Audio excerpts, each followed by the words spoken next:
Alô galera que acompanha o Futebol 62, sejam bem-vindos a este canal onde o presente, o passado e o futuro do futebol goiano se encontram. Neste vídeo eu quero falar para vocês sobre a Copa Verde. O presidente da Federação Paraense de Futebol fez declarações importantes sobre a competição. Eu quero trazê-las e também repercutir aqui com vocês. Bem-vindo ao jornalismo esportivo do século XXI. Bem-vindo ao Futebol 62. É sempre um prazer contar com a sua audiência, o nosso canal crescendo cada vez mais, felizmente, todos os dias novos inscritos, a nossa audiência aumentando. Eu fico muito feliz e muito agradecido a você que ajuda a fazer do Futebol 62 este canal que vai se tornando cada vez mais relevante na crônica esportiva do estado de Goiás. Agradeço a você também que é de outros estados, né? Aqui a gente tem um público de outros estados, então um abraço para você também, aí, independente de onde é que você mora e para o qual clube você torce. Bem, este vídeo tem oferecimento do Sítio Silviana. Sítio Silviana é a minha propriedade, né? A minha e da minha família, nossa propriedade rural aqui, familiar, aqui na região de Bela Vista de Goiás, e a gente fornece para você em Goiânia, em Aparecida, produtos caipiras, né? Aqui é os produtos que nós trabalhamos: frangos, ovos, queijos, doce de leite, rapadura, farinha, polvilho, mandioca, tudo isso e muito mais. Adicione aí o nosso telefone, é o 99994 3821. Aqui é do produtor direto para sua casa, tá bem? Pode comprar com total segurança. Bom, Copa Verde, uma competição que sempre divide opiniões, né? Alguns favoráveis, outros contra. Nos últimos anos tem sido motivo de muitos embates. E vai acabar? Não vai? Todo ano tem essa conversa, né? Vai ter Copa Verde? Não vai ter? Mas desde o ano de 2014 que ela vem, né? De maneira ininterrupta, e vai permanecer para 2026. Quem garantiu a continuidade da competição foi o presidente da Federação Paraense de Futebol, o Ricardo Gluckpou. O nome dele é um nome invocado, né? Ele que agora também é vice-presidente, né, do Samir Chaud. Ele garantiu que a competição vai seguir no calendário da CBF para o ano de 2026 e inclusive promete melhorá-la. Em entrevista ao Globo Esporte, né, lá do Pará, ao Globo Esporte da TV Liberal do Pará, dados créditos aqui à entrevista, ele garantiu que a competição não vai acabar e que a partir de agora ela vai ter um plano comercial, que nunca teve. Convenhamos, é um absurdo, né? Você ter uma competição hoje no século XXI e ela não ter um plano comercial. Mas eu acredito no que ele fala, né? Isso é nítido e notório, que a competição não tinha um plano comercial para ela. Tanto que em uma era em que as TVs estão sedentas por conteúdo, a Copa Verde não passa em nenhuma TV, que transmite tudo quanto há, né? Hoje na TV fechada você assiste campeonato de tudo quanto é jeito, vamos dizer assim. Então, segundo ele, agora a competição terá um plano comercial. Ele acusou a gestão do Edinaldo de ser uma gestão centralizadora. Aí para mim já tem um pouco de politicagem, porque o próprio Ricardo e as demais federações votaram para a reeleição do Edinaldo, né? Então, se você tinha críticas à situação, tinha que ter se posicionado naquele momento. E segundo ele, agora com o Samir, aí para mim segue a politicagem, ele terá autonomia para implantar ideias. Tomara que tenha mesmo essa autonomia, né? Mas esse jogo de palavras aí, para mim, tem muita política envolvida nesta situação. Outro aspecto em que ele trouxe, eu já havia, né, escutado essa situação lá atrás, a ideia de inserir na Copa Verde equipes de outros países que fazem parte da região amazônica. Lembrando que esse nome, Copa Verde, daqui a pouco nós vamos falar sobre ele, tinha muito essa questão ambiental, né? Era para ser uma competição politicamente correta, ambientalmente falando, vamos colocar dessa forma. Então a ideia era captar investidores para essa área ambiental. E aí, além dos clubes aqui das regiões Norte, Centro-Oeste e do Espírito Santo, a ideia é trazer para a competição equipes da Bolívia, Colômbia, Equador, Venezuela, Peru, além das Guianas, né? Ali a Guiana Francesa, o Suriname. Então, era fazer uma competição com todos estes, com representantes de todos estes países. Isso, palavras do presidente da Federação Paraense de Futebol, o Ricardo Gluck Pou, certo? Então agora vamos trazida aí as informações, vamos fazer aqui uma análise em relação a este aspecto. O primeiro, esta questão da competição, de internacionalizar a competição. Eu nem diria que esta é uma ideia ruim, mas ela tem que ser muito bem pensada. Até para que a Copa Verde, que já tem vocação para isso, ela não se torne um Frankenstein, né? Aquele pedaços de muita coisa que não vira um ser interessante. Então tem que se tomar esse cuidado. Por exemplo, hoje o grande chamariz da Copa Verde é uma vaga na terceira fase da Copa do Brasil, que eu penso que poderia ser muito mais, nós vamos discorrer sobre isso aqui no vídeo.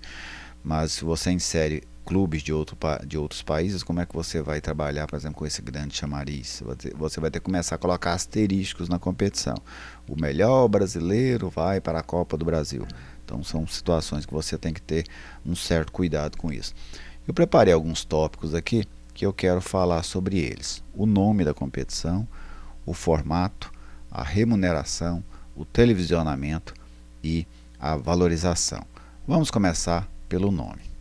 O nome Copa Verde, eu particularmente não gosto. E por que eu não gosto? Porque, ao meu ver, ele não representa nada.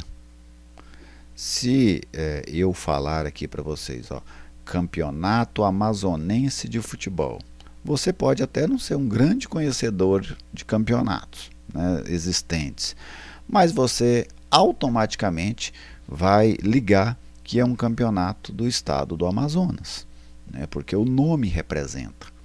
Copa do Nordeste, você pode não ser um profundo conhecedor de futebol, mas você vai imaginar que seja uma competição do Nordeste, assim como era a Copa Norte, assim como era a Copa Centro-Oeste, assim como é o Campeonato Brasileiro, o Campeonato Argentino, o Campeonato Boliviano, o Campeonato Uruguaio, o Campeonato Ucraniano.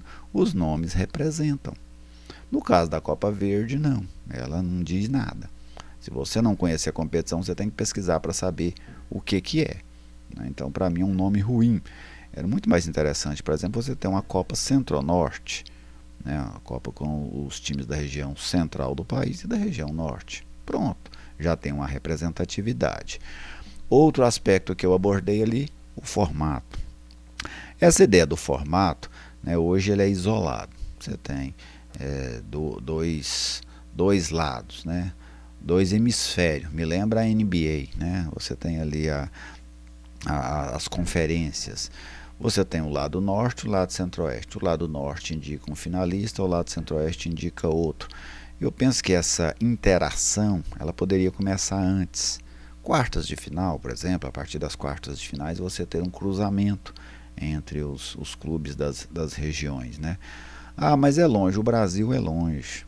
Se você não quer jogar longe, joga só campeonato estadual, porque o Brasil é longe, até dentro das próprias regiões. Você acha que daqui do Tocantins, lá no Acre, é perto? De Goiás, lá na ponta do Mato Grosso, é perto? Não é, porque o Brasil é grande, então é natural, mas tem avião, é para isso, é para a gente andar longe. Hoje ninguém vai para jogo de ônibus mais, não nesses jogos interestaduais. Então, para mim, essa interação, ela poderia começar antes. Nas quartas de final, eu penso que já seria um bom momento para você começar a cruzar os times do Norte com os times do Centro-Oeste. Claro, do Espírito Santo está envolvido aí também, mas normalmente eles não conseguem chegar nessas fases. O terceiro item, a questão da remuneração. A remuneração da Copa do Brasil, da Copa Verde, ela é uma vergonha, ela é um insulto. Se os times da Copa Verde tivessem brio, sabe, aquele trenzinho que corre na cara da gente assim, eles não aceitariam essa premiação. Para você ter uma ideia, um campeão da Copa Verde ganha R$400 mil. Para ser campeão, ele ganhou tudo, ganhou de todo mundo, tirou todo mundo, levou o troféu, R$400 mil. A CBF paga na primeira fase da Copa do Brasil, para aquele time que fica tomando de 6, de 8, ela paga mais de 700 mil reais para eles participarem, para eles apanharem na primeira fase da Copa do Brasil, para eles serem surrados na primeira parte da Copa do Brasil.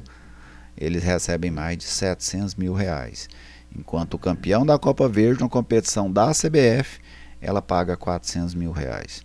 Então, isso é questão apenas de lutar, sabe? Brigar pelos direitos, não aceitar migalhas.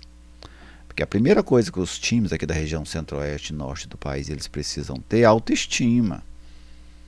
Sabe? Valorizar a si próprio, não aceitar migalhas, não aceitar qualquer coisa. Se imponham. Se imponham. Sabe? A CBF ela funciona assim. A CBF não funciona por amor, por consciência, não. A CBF você tem que encostar ela na parede, pegar a faca, pôr no pescoço e conversar com ela. Você não conversa com a CBF assim, maneira pacífica, esperando benevolência dela, não. A CBF não é para nós. A CBF tolera os clubes do centro-oeste e do norte do país. Ela tolera. A CBF ela ainda tem aquela visão imperialista do Brasil. Ela acha que o Brasil ele acaba ali em Minas Gerais, ali para cima não tem mais nada não. Então nós precisamos, os clubes da região, a primeira coisa eles têm que se autovalorizarem e exigirem da entidade pagamentos e participações financeiras para os clubes dignas. Outro aspecto, a questão do televisionamento que eu falei. Até o Ricardo fala de um plano comercial. Pois é, para você ter ideia do descaso da CBF com a competição, o cara não tem um plano comercial. Ali no Balneário Minha Ponte, meu amigo Márcio Porvinha, que infelizmente morreu, né, na Covid, ele fazia um campeonato amador. Balneário é um bairro aqui de Goiânia, tá bem? Um bairro grande aqui de Goiânia. Tinha um campeonato amador muito forte. Em 1993, 1994, ou seja, estou falando coisa de 30 anos atrás, ele tinha um plano comercial para o campeonato amador do Balneário. Ele vendia publicidade, ele arrumava alguém para narrar o jogo da final, ele espalhava banners ao lado do campo. No dia da final, das semifinais, que ele levava narradores para narrar os jogos, para comentar os jogos, eles ficavam fazendo publicidade das equipes do bairro. Isso em 1994. A CBF não tem um plano comercial para a Copa Verde. Então, é o mínimo. Então, com um plano comercial, é claro que você vai ter televisionamento. Aqui no Brasil, a gente tem televisionamento de futebol de tudo quanto há. Como é que você não vai vender um campeonato, televisionar um campeonato que tem clubes populares, como tem os clubes da Copa Verde? Para você ter ideia, hoje da Série B, né, a Série B tem quantos times aqui da nossa região? Tem 7, né? 7 times dessa edição de 2025 da Série B são da região englobada pela Copa Verde. Tem os 3 de Goiás, os 2 do Pará, o Cuiabá e o Amazonas. Então, claro que é possível vender. E claro que é possível conseguir uma televisão companheira, parceira para isso. E por último, essa questão da valorização. E aí entra naquele ponto que eu falei. As federações, eu penso que elas precisam querer fortalecer, não olharem para a Copa Verde como um rival, como uma concorrente dos estaduais. E outro aspecto, os próprios clubes. Os nossos clubes precisam valorizar as competições em que eles são protagonistas. Ninguém gosta de sparring. Ficar apanhando aí no Campeonato Brasileiro, quando os times aqui sobem para a Série A, ficam só apanhando, brigando contra rebaixamento, sendo rebaixado muitas das vezes. E isso não forma torcedor, não. O menino que está assistindo a televisão lá fala assim: ah, pai, mas que vontade que eu estou para torcer para esse penúltimo colocado aí, ó. Ô pai, eu gostaria muito de torcer pro Lanterna da Série A, pro 16º colocado da Série A. Não, o menino quer torcer para quem ganha. Então, as torcidas que existem hoje, sejam dos clubes aqui do Centro-Oeste, do Cuiabá, do Atlético, do Goiás, do Vila, das regiões norte, lá do Paysandu, do Remo, do Manaus, elas foram feitas principalmente nas competições estaduais, nas competições regionais, porque é onde eles ganham. Aí é onde você cria a rivalidade e o torcedor olha para aquela equipe como uma equipe vencedora. Então, Os clubes precisam valorizar as competições em que eles são protagonistas. O mundo é dos protagonistas, não é dos coadjuvantes. Tudo bem, claro que tem que jogar Campeonato Brasileiro, buscar o melhor possível, mas não abandone aquilo que te ajuda a formar a torcida. Quando o Goiás vai lá e ostenta os títulos dele, o que é que o Goiás fala? Campeão goiano tantas vezes, campeão da Copa Centro-Oeste, campeão da Copa Verde. Quando o Paysandu ostenta seus títulos, campeão paraense, campeão da Copa do Norte, campeão da Copa Verde, campeão da Copa dos Campeões. O único título nacional que a gente tem aqui, com exceção das divisões de acesso, Série B, C, D, que tem nessas regiões, é a Copa dos Campeões do Paysandu. Ninguém ganhou mais nada. Só ganhou competição de acesso. Então a gente tem que valorizar essas competições regionais e os clubes precisam valorizar. Valorizar tanto esportivamente como valorizar no momento de cobrar melhores condições da CBF. É isso que eu penso sobre a Copa Verde. Acho que é uma competição que tem potencial, mas que para esse potencial ser exercido na sua plenitude tem que haver todos esses itens que eu citei para vocês. Um melhor nome, um formato mais interessante, uma remuneração dos clubes, televisionamento e valorização por parte de federações, clubes. E o torcedor, normalmente, ele já vai embalar nessa situação. Agora você tem a sua opinião também, né? E esse aqui não é um canal de via única. Fique à vontade para fazer a sua manifestação, mesmo que seja completamente oposta à minha. Mas aqui você tem liberdade para se expressar. Meu muito obrigado a todos vocês. Fiquem todos muito bem. Saudações goianas e até a nossa próxima oportunidade.